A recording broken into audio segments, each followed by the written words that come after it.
My name is Ruleta Camacho Thomas. I'm from the National Parks Authority in Antigua and Barbuda, and we run the Nelson's Dockyard National Park.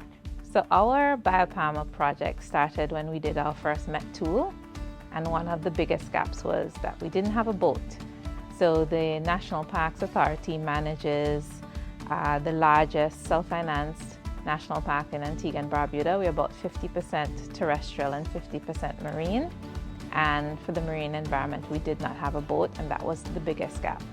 And so we envisioned what we would like this boat to be in terms of meeting our enforcement and research monitoring capacity. And we did our research, and we figured that we needed a boat big enough to traverse high wave energy environments, as well as to go inshore to monitor wetlands and seagrass. And then we saw the call for proposals, and then we went after the grant to get this boat. Before we had the boat, we were literally unable to do any work on our own in the marine environment.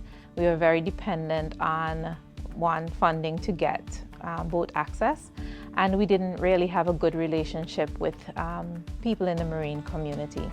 So there are a couple of things that happened. For us getting a boat, it really enabled us to do more of our own monitoring activities in terms of coral reef monitoring, seagrass monitoring, and general marine ecosystem monitoring.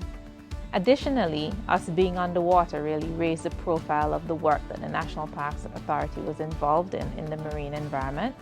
We were able to interact with other partners, other stakeholders who are in the marine environment, who developed an interest in what we were doing, and that developed a culture of volunteering on our marine management activities.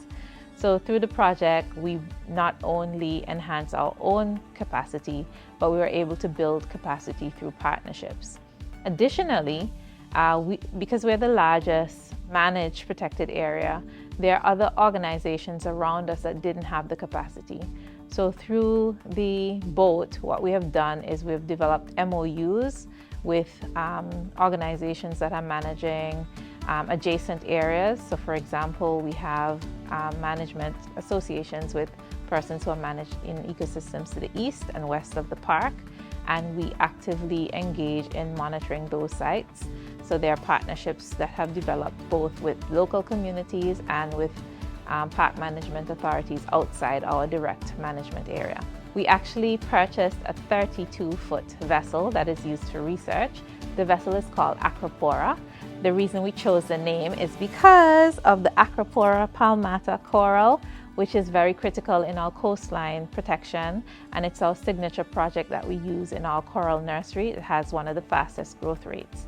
So the symbolism between the boat and the coral that we use in our nursery is really the resilience and the partnerships and the rebuilding of ecosystems. So it's a rebuilding of relationships, strengthening of resilience, and just overall coming together to look at the symbolism. Thanks to the biopalma grant, we've been able to raise the profile of the National Parks Authority, create awareness about the activities we do, and we've been able to deliver on our slogan of learn, love, protect.